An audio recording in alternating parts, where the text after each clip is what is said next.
orang-orang itu dipegangin semua pulang rupanya masih adik-adiknya warga-warga ini. Tapi lain bentukan, tapi saudara-saudara ya. Tapi saya masih belum terima ini rasanya ini, karena saya dikeroyok.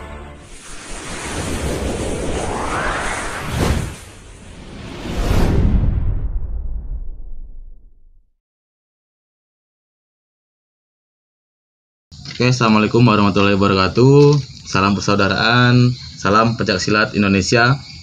Kembali lagi ke konten di channel PSAT Cabang Bungo.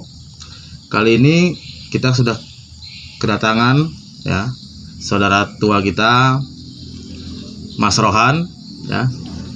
Selamat datang Mas Rohan. Ya. Gimana kabarnya? Sehat. Alhamdulillah. Ini Mas Rohan ini salah satu senior saya di PSAT. Beliau nanti coba kita tanya-tanya kesan dan pesannya di organisasi ini, dari asalnya beliau ini, lahirnya di mana, terus mengenal SATRATE hingga sepak terjangnya di organisasi ini. Yang terpenting adalah apa kesan dan pesan beliau untuk menjelang kita 100 tahunnya PSAT. Sebelum kita lanjut ke video ini, jangan lupa dulur-dulur, rekan-rekan semuanya, support terus channel kami, subscribe, komen, share ya, agar channel kami terus berkembang dan juga dapat memberikan motivasi-motivasi dan kesan-kesan dari dulur-dulur yang lainnya. Baik Mas Rohan, sebelum kita mulai nih podcast kita, ini ada jersey, ada kaos ya, t-shirt, kaos yang sengaja kita buat PSAT Cabang Bungo. Mungkin nanti dulur-dulur bisa pesan juga ya, nanti dicantumkan kontak personnya atau DM aja di IG kami PSAT Cabang Bungo official. Kalau mau pesan, harganya murah, cuma 100.000 ya, 100.000 untuk membantu kas dari PSAT Cabang Bungo. Ini Mas Rohan buat sampean, silakan dipakai, langsung pakai sekarang. Oh iya, biar kita samaan nih. Kita coba.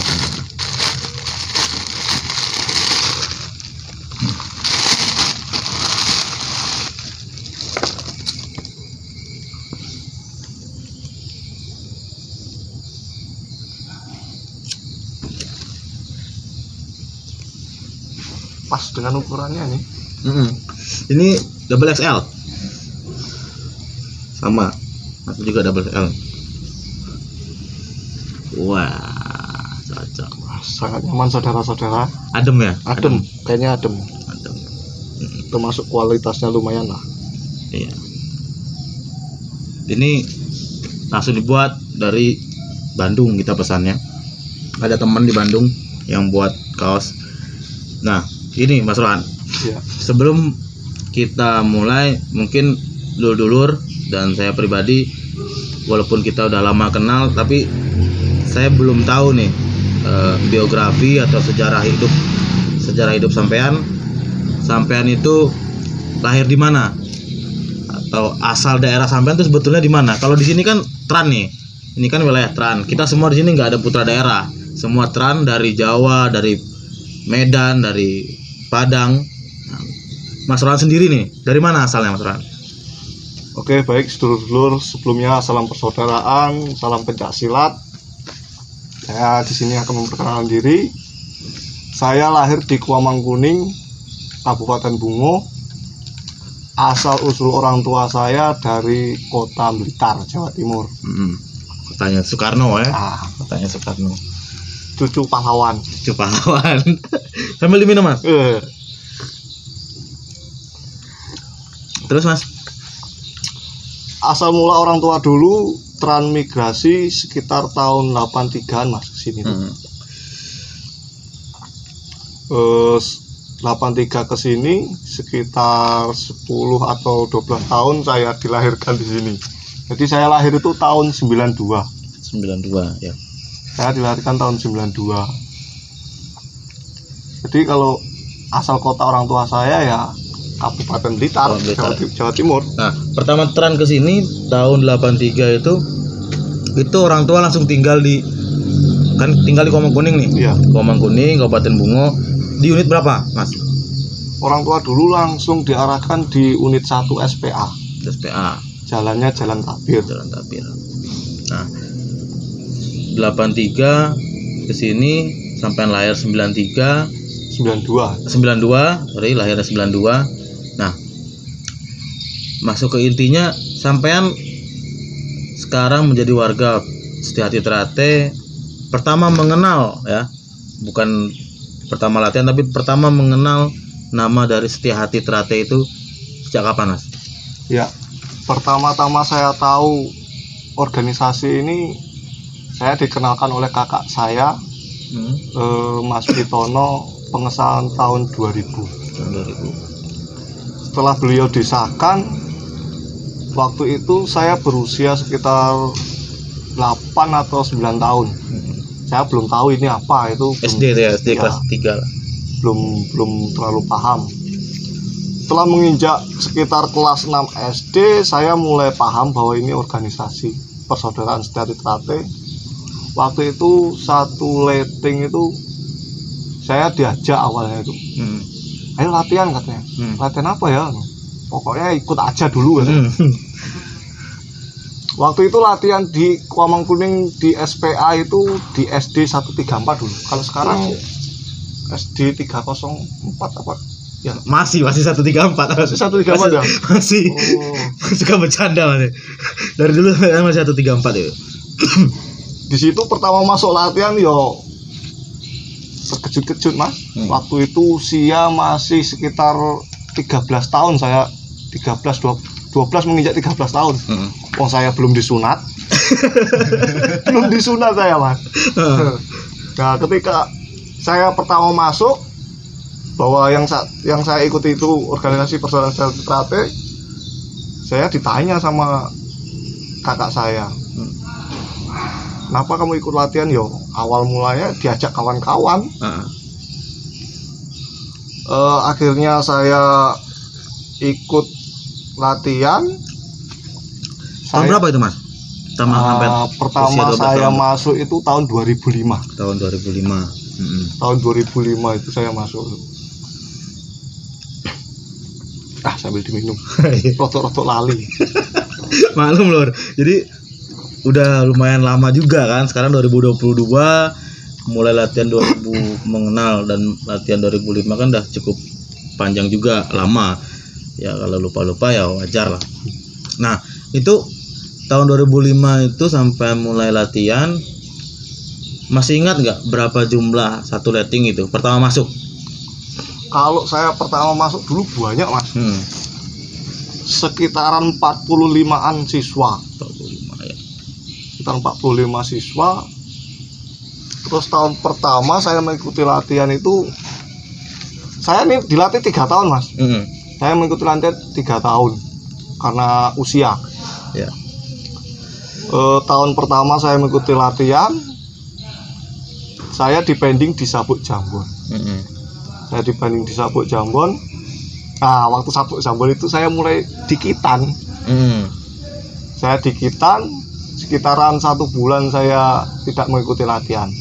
Tapi masih support, masih terus Mas. Masih. Ya. Karena kalau dulu waktu itu latihan itu satu letting itu berangkatnya jalan kaki Mas. Nggak ada yang naik motor. Ya. Saling menghampiri itu. Alangkah asiknya persaudaraan di situ saya. Ya. Setiap berangkat latihan dihampiri, ayo berangkat. Akhirnya saya ditinggal di Sabuk Jambon itu 1 tahun. Berikutnya ada saudara letting lagi yang mengikuti latihan. Letting 2005-2006 itu sudah disahkan. Selanjutnya ada yang mengikuti latihan lagi 2006-2007. Itu banyak juga peminatnya Mas. Anak-anak muda tuh begitu banyak. Akhirnya tinggal beberapa orang yang disahkan waktu itu di SPA khususnya. Sekitaran orang 4 yang disahkan kalau nggak salah Mas. Nah, saya masuk jenjang lagi ke hijau. Di hijau saya ditinggal lagi. Waduh. Lagi, Mas. Gimana Mas perasaannya ditinggal terus nih? Ya awal mulanya saya ya sedikit kecewa, tapi saya melihat tuh memang ini benar-benar organisasi karena mementingkan usia. Ya. Memang sudah ada aturan Ada aturan ADRT-nya sudah ada. Harus usia sekian tahun baru bisa menjadi warga kesejahteraan. Awalnya saya sangat kecewa Mas karena 2 tahun saya ditinggal terus sama saudara leting saya. Setelah 2006 2007 lighting saya disahkan, masuk lagi ajaran baru, masuk siswa baru lagi. Cukup ramai juga peminatnya Mas. Sampai di situ saya mulai privat. Saya mulai privat, 1 minggu saya mulai 3 kali latihan. Sekitar 27 orang. Tahun 2007 2008. Sekitar 27 orang sampai ke jenjang hijau. Wow, domrotol Mas. Pada keluar. Akhirnya ke sabuk putih itu tinggal 6 orang Mas. Tinggal 5-6 orang tuh kalau nggak salah tuh. Ketika di sabuk putih itu saudara lighting saya perempuan itu nggak sanggup keluar sebelum tes warga. Jadi saya tinggal 4 orang. 3 cowok 1 wanita. Berkelanjutan sudah tes warga, keliling-keliling. Satu lighting saya ini ada kendala Mas.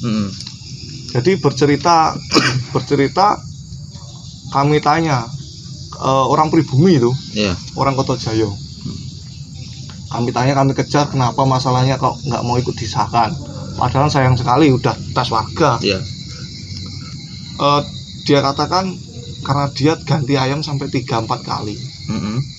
Jadi kami kasih solusi, seandainya masih mau mengikuti kami bantu, ayam kami bantu carikan. Akhirnya dia memutuskan begini, kalau saya menjadi warga, keluarga saya tidak menerima saya katanya. Dari situ kami lepas tangan. Nah, setelah itu tahun 2008 awal saya disahkan dari rayon SPA unit 1 itu. Saya disahkan hanya 3 orang, 2 laki-laki 1 perempuan. Itu saudara lighting saya 1 rayon. Saya disahkan tahun ke tahun. Habis itu saya sampai mengantarkan siswa baru sampai Sabuk Jambon. Saya merantau Mas. Oke, sampai ke merantau dulu nih. Kembali kita ke belakang tadi. 3 orang yang disahkan dari rayon 1 SPA itu siapa aja Mas? 2 cowok 1 perempuan ini. Saudara lighting saya yang laki-laki itu Mas Triyoga Jatiraja. Mas Triyoga. Saudara lighting saya yang kedua perempuan itu Mbak Tis Sarifah. Wah itu Sarifah. Top Mas, Mbak Tis Sarifah itu cowok ya. Waduh, kalau sambung nggak mau sama cewek Mas. Pokoknya sama saudara lighting lah. Wah memang saya akui luar biasa. Karena memang latihan dulu lumayan berat. Bilang berat lumayan berat Mas. Berarti 3 orang itu sampean, Mas Triyoga. Mbak sambil merokok enggak apa-apa. Enggak apa-apa. Santai-santai. Santai. Mbak Saripe 3 orang. Setelah disahkan, sampean ibaratnya ya mengabdi yang tadinya apa? Tujuan masuk tadi kan ada kan ya. Mengabdi, melatih siswa baru sampai Sabuk Jambon. Sampai Sabuk Jambon tua. Nah, kembali lagi tadi ke belakang ada yang lupa. Waktu pas pengesahan sampean masih ingat nggak dewan pengesah sampean? Terus di mana sampean disahkan? Waktu itu saya disahkan di unit 17. Unit 17. Desa Kuning Gading. Di Gor Setiahati Pak Julius. Gor Sehati. Gor Sehati. Itu bukan pertama Mas. Pertama kali disahkan. Pertama kali buat tempat pengesahan tuh Mas. Gor Sehati itu Mas. Pertama yang ngerayain ya saya ini. Berapa orang tuh Mas? Sekitar 63 orang. Dewan pengesahnya sekitar 5 atau 6 orang, itu saya sedikit lupa Mas. Kalau banyak sekitar 5-6 orang. Dari saudara almarhum Mas Sutarse, Mas Pur, Mas Sutekno. Nah ini yang 3 ini saya sedikit lupa Mas namanya. karena udah lama Ya, ya. berarti 5 atau 6 lah waktu itu ya. Di antaranya Mas Sutarsi, Mas Pur, Mas Tikno ya. Nah, setelah disahkan tadi kan mengabdi, mengantarkan siswa baru sampai ke Jambon, terus sampean merantau. Sampai merantau kemana, Mas? Ini sedikit lucu cerita saya merantau ini. Ini pengalaman hidup Mas ya. Saya ini demi organisasi, demi disahkan, saya sampai tidak melanjutkan sekolah. Karena mungkin saya itu nakal mungkin. Saya putus di kelas 3 SMP. Karena saya berat di latihan, saya putuskan untuk tidak melanjutkan sekolah. Saya disahkan. Habis itu saya mendidik siswa sampai Jambon tua. Saya memutuskan untuk merantau habis itu, Mas. Pertama saya merantau itu saya menginjak kaki ke kota Jakarta. Ibu kota. Anjir. Anak ibu kota. Pernah nyicip di ibu kota. Kurang lebih di sana sekitar 1 tahun lah. Hidup, aduh, sedih, sukacitanya terlalu banyak di sana, Mas. Ini saya warga baru di sana, Mas. Ya. Istilahnya tuh lagi kemaruk-kemaruknya itu. Kenceng-kencengnya. Hobinya tawuran terus pokoknya itu.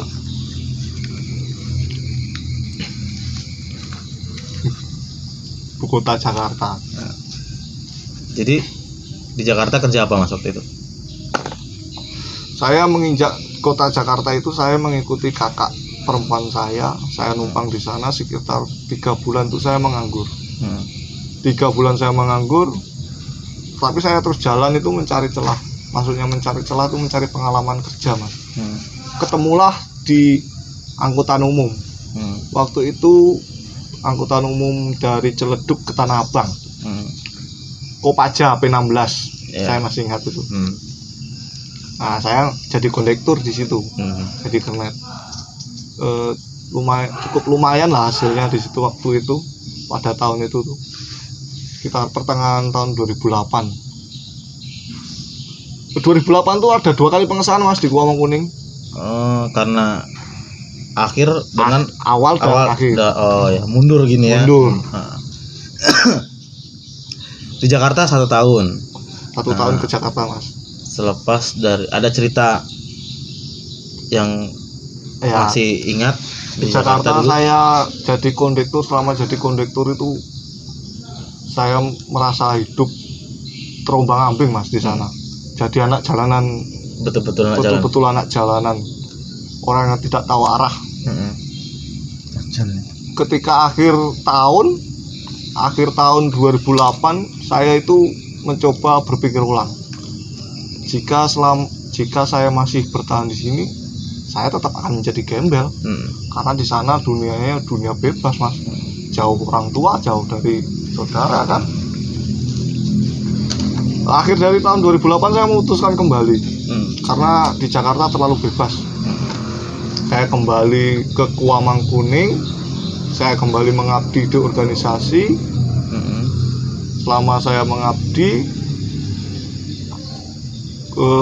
tidak sampai meluluskan siswa juga, Mas. Saya tinggal lagi itu sampai Sabuk Hijau. Sampai Sabuk Hijau saya tinggal merantau lagi, Mas. Cari pengalaman. Kakak saya manggil saya itu untuk ngajak kerja di alat berat.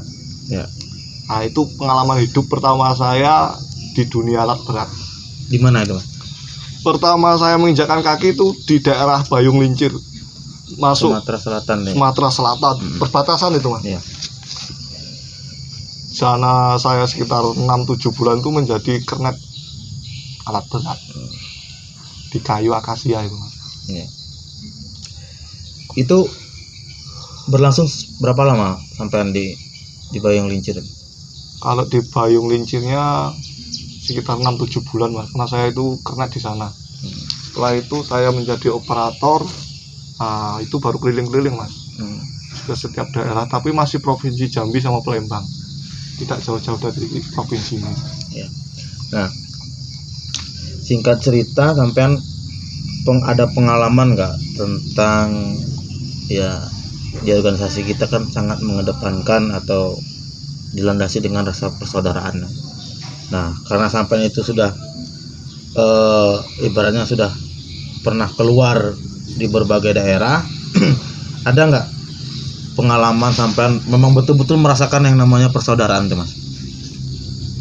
Ini terjadi di Kabupaten Tanjung Jabung Barat. Tahun 2011, Mas. Saya merantau ke sana di perusahaan batubara. Jadi bos saya itu ngesuk ke perusahaan Mas khusus untuk jalan, kontraktor untuk jalan. Di sana sekitar hampir 2 tahun juga Mas saya di sana. Nah, pengalamannya memang merasakan ini memang benar-benar organisasi memang mengedepankan persaudaraan. Saya di sana itu ketemu saudara tua, Mas. Namanya Mas Imam, orang Ponorogo. Sebenarnya saya juga nggak mau menunjukkan identitas saya waktu itu. Jadi ketika itu dia tahu itu kepergok saya itu, Mas. Kepergok memakai kaos. Jadi saya tidak sadar diri bahwa saya ini pakai kaos Satrate. Jadi pas papasan di jalan itu kepergok sama Mas Imam. Kok senyum-senyum. Habis itu saya nengok badan saya, oh iya saya pakai ini. Hari-hari berikutnya saya didatangi, disalam, ditanya-tanya. Karena di organisasi ini ada kode rahasia yang tidak perlu diceritakan. Saya sempat dikode-kode itu, tapi nggak saya respon. Akhirnya apa? Langsung tanya, Mas, sampean warga kok nggak mau keluar-keluar. Habis itu di situ saya merasa malu, iya, tapi saya sangat bangga. Memang kepedulian sesama warga itu sangat luar biasa. Saya menyatakan bahwa saya warga, saya main ke rumah dia tuh, sudah melebihi saudara kandung, Mas. Setiap datang ke rumahnya kalau nggak makan, nggak saudara katanya, Mas. Itulah persaudaraan di organisasi ini. Pokoknya datang ke rumah harus makan, kalau nggak makan bukan saudara. Jika cerita, saya tuh diajak ke tempat latihan di Transuban. Waktu itu tes Jambon. Saya datang ke Transuban, saya merantau nggak pernah bawa sakral, Mas. Cuman atribut kaos. Nah, malam itu saya dipinjami sakral. Banyak di situ warga-warga. Kalau Transuban itu banyak orang Jawa juga. Tanya-tanya latihan, sekitaran putaran latihan lah. Habis itu saya diajak buka latihan di PT Das. PT Das itu PT kelapa sawit di sana, Mas. Masih di Tanjung Jabung. Ya, Barat masih Tanjung Jabung Barat. Karena di sana keamanannya tuh, security sana tuh banyak warganya, Mas.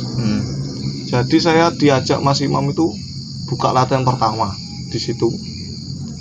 Mungkin tidak latihan pertama, cuman waktu itu saya di situ masih vakum kan, buka baru lagi. Alhamdulillah siswanya lumayan. Saya mengikuti itu sampai Sabut Jambon. Habis itu karena kebentur pekerjaan, saya harus pindah keluar dari itu, Mas, dari PT itu. Saya tinggalkan. Itu di Tanjung Jabung Barat. Jabung Barat. Setelah Tanjung Jabung Barat, pulang lagi ke Kuamang. Belum.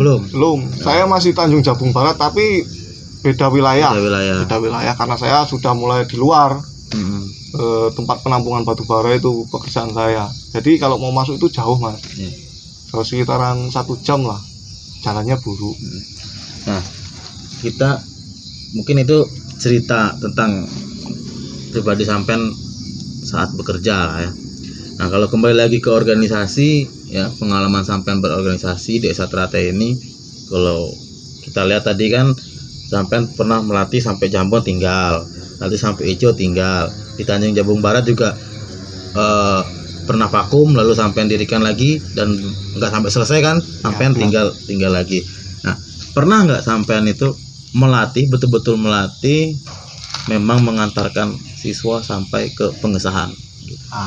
Ini berlanjut, Mas. Setelah saya pulang dari Tanjung Jabung, saya keluar dari perusahaan, saya tuh masih tetap di Tungkal, tapi di kota Tungkalnya. Di situ saya juga mengenal itu lagi, Mas. Di situ ternyata warganya juga luar biasa. Partisipasinya luar biasa, rasa persaudaraan luar biasa. Tapi di situ saya tidak sempat melatih siswa karena tempat latihannya jauh. Akhir tahun 2016 akhir saya memutuskan untuk kembali ke Kuamangkuning. Saya menetap di Kuamangkuning lagi, tidak merantau-merantau lagi. 2017 saya mulai masuk organisasi, mulai mengikuti, tapi saya belum mempunyai siswa, Mas. 2017 saya belum mempunyai siswa. Sekitaran tahun 2018 itu saudara-saudara tua saya, khususnya anak SPA itu ngajak ngumpul, ngopi bareng istilahnya.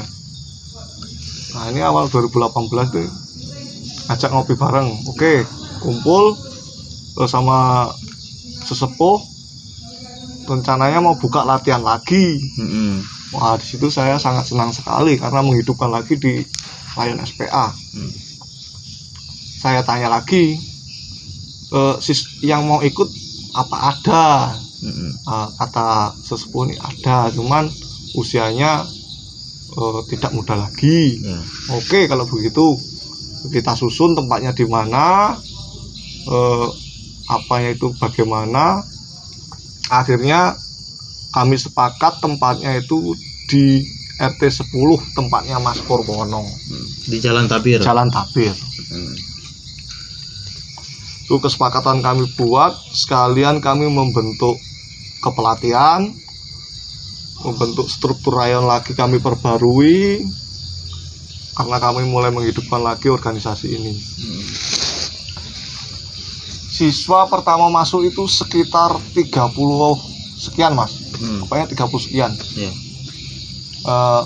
Saya latih memang usianya tidak muda-muda lagi. Ada yang muda, cuman kebanyakan sudah keluarga. Di situ saya tuh mulai melatih, mulai ada kebimbangan juga. Karena yang saya latih ini usianya lebih tua dari saya. Minum dulu. Berarti 2017 itu mulai lagi ibaratnya sampean mengabdi, melatih di Rayon SPA, dan waktu itu siswanya siswa yang umurnya lebih tua dari saya, Mas. Dari sampean. Nah, berarti di 2017 itu selesai. Ini 2018 sampai 2019 saya selesaikan misi sampai jadi, saya antarkan sampai tingkat pengesahan. Kebetulan saya ditunjuk sebagai pelatih tetap waktu itu. Jadi saya antar, saya didik dari 0 sampai di pengesahan sekitar 18-19 orang, Mas. Itu ini pertama saya mendidik siswa dari 0 sampai selesai saya antar ke tempat pengesahan. Nah, ini yang harus dulur-dulur ketahui. Mungkin kalau warga Satrate banyak, Mas, ya. Banyak. Tapi yang mempunyai kesempatan dan yang mempunyai memang jiwa mengabdi untuk mengantarkan siswa, dari mulai melatih dia 0, dari mulai dia nggak bisa tendangan, nggak bisa pukulan, sampai dia di pengesahan, sampai kita bisa mengantarkan ke pengesahan, itu nggak banyak loh, Mas. Nah, itu adalah salah satu kebanggaan juga, Mas. Kebanggaan, betul itu. Itu betul-betul ya saya rasakan juga. 2012, 2013 itu saya melatih 11, 12, 13 itu bisa mengantarkan siswa sampai pengesahan. Itu bisa menjadi pengalaman yang sangat berarti. Oh, seperti ini rasanya dulu pelatih saya melatih saya dari 0, ya kan, Mas, ya, sampai mengantarkan pengesahan dengan selamat. Apalagi kalau siswanya itu ada yang perempuan, wah itu sangat memusingkan lah, yang waktu tanggal dan segala macamnya kan. Nah, itu pengalaman sampai melatih sampai pengesahan. Nah, ada nggak pengalaman sampean dulu ya, kalau di Satrate kan kebanyakan warganya ya dalam tanda kutip itu keras, arogan, ya kan. Kalau dulu kan ya saya juga sempat merasakan suka ada tawuran antar organisasi, antar perguruan ya. Ya, sebelumnya mohon maaf, bukan kita mau memprovokasi, tidak. Ya hanya bercerita masa lampau, ya kan. Pasti ada kan Mas ya. Ada. Antar perguruan kita ribut, kadang di malam tahun baru, malam lebaran. Nah, Ampan punya cerita nggak? Nah, cerita nggak tentang itu? Kalau cerita, Sebutkan aja Mas, perguruannya nggak apa-apa, sebutkan. kalau bercerita masalah perkelahian antar organisasi sangat sering sekali Mas. Iya. Karena walaupun saya merantau, tetapi setiap tahun itu saya tetap kembali Mas. Iya. Setiap tahun, tahun-tahun besar itu saya tetap kembali. Di waktu itu, kalau tahunnya saya sedikit-sedikit lupa Mas. Iya. Tahun itu masih dibolehkan takbir keliling di sini. Iya. Setiap perguruan tuh mengadakan takbir keliling. Waktu itu takbir keliling startnya dari kantor polisi Polsek Lepat Ilir. Start di situ sampai keliling ke dari kantor polisi unit 1, SPC, unit 8, unit 7, unit 6, unit 4, unit 5, unit 4, unit 2, kembali lagi ke SPA. Nah, gesekan ini sering terjadi karena apa? Yang jelas semua memakai atribut, adu gengsi lah Mas. Kalau zaman saya itu masih muda itu Mas. Ketika melihat organisasi lain tuh banyak memakai atribut juga, rasanya itu pengen duel terus itu. Panas terus. Tapi jangan dicontoh saudara-saudara. Ini sekedar pengalaman. Waktu itu terus terang Mas, waktu saya itu lagi membonceng cewek. Cem-ceman. Cem-ceman. Saya lagi bonceng cewek, rupanya cewek ini mantannya ini orang organisasi lain. Waktu itu saya tidak tahu karena saya tanya, ceweknya itu nggak punya pacar. Begitu saya bonceng, saya itu dicegat rombongan perguruan itu Mas. 3 perguruan. Malam itu 3 perguruan tuh menjadi satu bendera, memakai kaos tuh putih semua Mas. Iya, aku tahu tuh. Di bendera itu ada 3 lambang 3 lambang. 3 lambang. Karena saya tahu itu organisasi, karena mereka membawa lambang itu. Walaupun atributnya kaos yang sama. Sekitar 30 atau 40 orang itu ngeroyok saya. Tetapi namanya pengeroyokan itu maju mundur. Saya sendiri waktu itu Mas, karena rombongan putus. Saya ini di tengah-tengah, rombongan depan ini sudah ke sana, rombongan belakang belum datang. Saya di tengah-tengah. Nah, waktu itu saya berhenti loh. Kok rada ribut-ribut. Rupanya mau ngejar saya tidak tahu itu. Begitu saya noleh ke belakang, nih rombongan saya itu langsung dikena pukul ini Mas. Kena pukul, habis itu motor saya standarkan. Nah, di waktu saya muda itu dulu Mas, namanya double stick itu nggak pernah lepas dari badan saya. Kalau senjata tajam saya nggak pernah.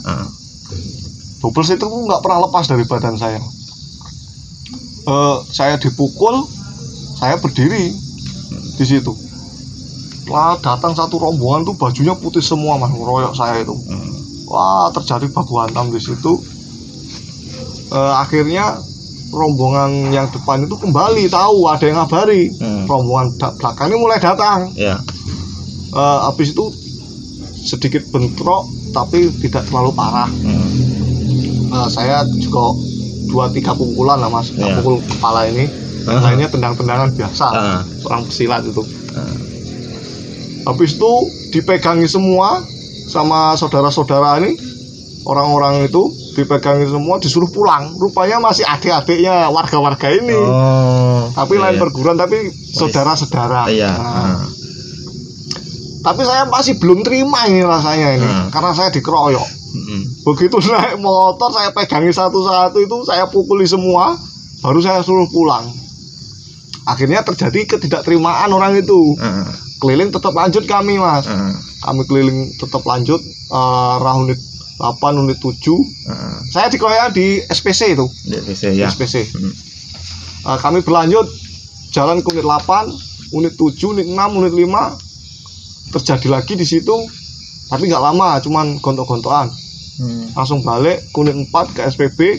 di SPP itu dapat kabar bahwasanya di SPA rombongan kami sudah ditunggu. Iya, sama perguruan tiga perguruan itu tadi sudah ditunggu di simpang tabir itu Mas, di jalur 2 itu. Iya. Wah, di situ sudah ramai sekali. Jadi saudara-saudara saya itu yang lainnya bagaimana kami rembuk. Kita seorang pesilat kok takut katanya kan.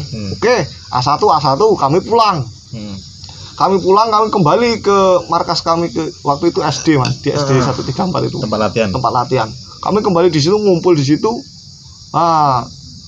Yang nyegat itu di simpang. Udah ramai sekali Mas. Jadi waktu itu kami putuskan untuk menunggu serangan. Orang itu juga nggak berani nyerang. Jadi kami memutuskan untuk keluar dari pagar SD ini. Karena jiwa muda emosional ini udah nggak tertahan lagi, kami keluar dari situ.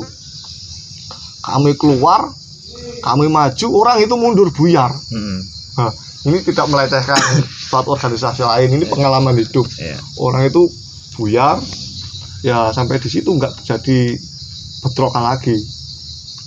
Tapi di tahun-tahun itu hampir setiap tahun, setiap tahun. Ya. Waktu itu hampir setiap tahun, entah itu Lebaran, Idul Fitri, Idul Adha, setiap malam takbir kami mengadakan takbir keliling. Itu hampir setiap tahun. Pasti bentrok. Jika tidak dengan organisasi, dengan masyarakat pribumi. Masyarakat pribumi sini kan dulu memang kita lihat sangat arogan sekali Mas. Kami terbentur sama orang-orang pribumi itu. Nah, mungkin dulur-dulur yang di luar dari Cabang Bungo, ya ini cerita di Cabang Bungo dulu ya, mungkin sekitar 5 tahunan ke belakang itu sangat rutin sekali kerusuhan antar perguruan, antar masyarakat umum gitu. Nah, ini nggak boleh dicontoh, ini hanya ya cerita mengulas kembali pengalaman di organisasi. Nah, kalau pengalaman di luar organisasi Mas, sampai pernah nggak nih duel, adu jotos atau membela kawan lah, atau membela diri sendiri melawan orang awam, masalah sampean pribadi? Kalau kepribadian saya memang waktu itu memang hobi sekali Mas. Kalau masalah yang namanya berkelahi, itu memang jiwa saya waktu itu. Jadi setiap ada hiburan malam itu pasti berkelahi Mas. Itu tanpa nama organisasi, Mas. Itu masyarakat biasa. Tapi karena kita ini orang organisasi, saudara juga banyak yang ngumpul ya dulur-dulur kita itu. Cuma tidak pakai atribut. Nah, cuma ya orang-orang itulah tetap Mas. lingkaran ini. Musuhnya pun tetap lingkaran itu juga. Cuma bedanya mungkin kalau itu kita nggak pakai atribut gitu ya. Nah, terakhir nih Mas, ya itu tentang cerita pengalaman sampean di organisasi dan di luar organisasi. Ya banyak lika-liku dan juga banyak hal-hal yang mungkin negatif yang nggak perlu kita contoh. Ya mungkin kalau dalam umur sekarang mungkin itu udah stop lah ya kan. Udah stop, kita nggak seperti itu lagi. Nah, terakhir Mas, Satrate ini kan akan menginjak umur yang 100 tahun ya, 1922, tepat di tahun ini 2022 itu 100 tahun ya. Jadi Satrate itu termasuk organisasi masyarakat yang sudah tua juga, 100 tahun. Nah, dari sampean pribadi nih, untuk diri sampean sendirilah, untuk menyikapi 100 tahunnya Satrate itu seperti apa Mas? Untuk diri sampean sendiri lah. Untuk pribadi saya, organisasi Persaudaraan Satrate ini sangat luar biasa Mas. Kalau bilang pengabdian, saya ini pengabdi Mas, di organisasi ini. Jadi ketika ada masalah-masalah kecil, saya tetap mementingkan organisasi. Jadi untuk menyambut 1 abad persaudaraan sejati Trate ini harapan saya untuk saudara-saudara muda,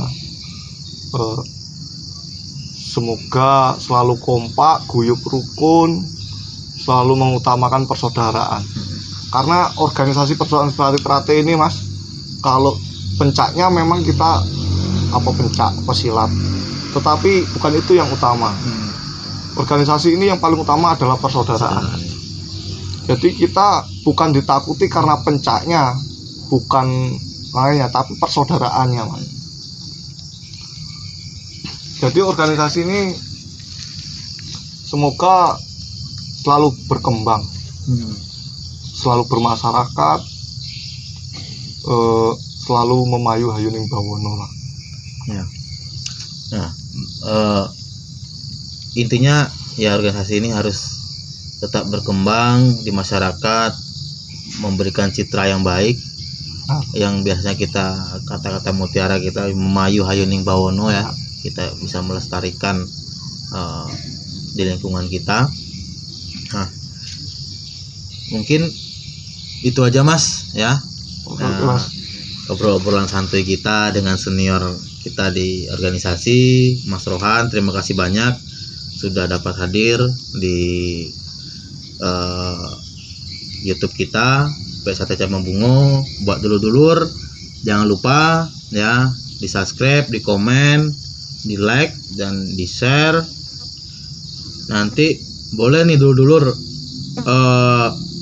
berkomentar atau request ya, siapa tahu khususnya di Cabang Bungo dulu nih, kan dari rayon mana Mas, request dong ke rayon ini, Mas ini. Nanti boleh sampean cantumkan di kolom komentar. Dan satu lagi jangan lupa kita Cabang Bungo juga memproduksi kaos ya, kaos 1 abad ya, Trate Emas untuk 100 tahunnya SA Trate. Sampean bisa pesan di kolom komentar atau nanti hubungi kontak person yang ada di bawah ini, dan juga bisa DM di Instagramnya PSAT Cabang Bungo Official. Nanti langsung kita buatkan ya, harganya sangat terjangkau, saya yakin gak bakalan kecewa ya. Nah, mungkin itu aja. Terima kasih banyak Mas Rohan. Sama-sama. Ya, semoga sehat selalu. Terima kasih buat dulur-dulur yang udah setia menonton ya.